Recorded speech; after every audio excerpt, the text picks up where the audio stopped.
Hey guys, welcome back to our channel Tricknology. So I'm fine, I hope you guys will also doing well.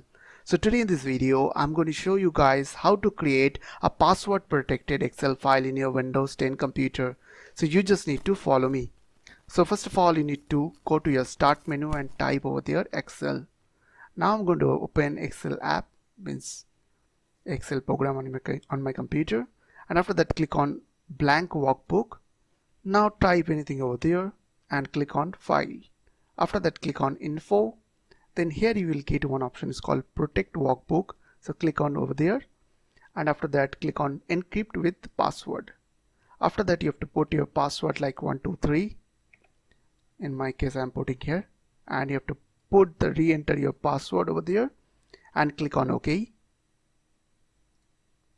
And after that I'm going to save this file on my desktop. After done, you will see one file is created successfully. So I'm going to close this window. Now again I will try to open the Excel file. So as you can see, it's showing the password prompt. So if I'll put my password like 123 and click on OK, as you can see it's opened properly. So I hope this small video will really help for you, and please don't forget to click on the subscribe button, like button and share button. And if you have any queries or questions, then comments down below. I will see you guys on the next video. Take care.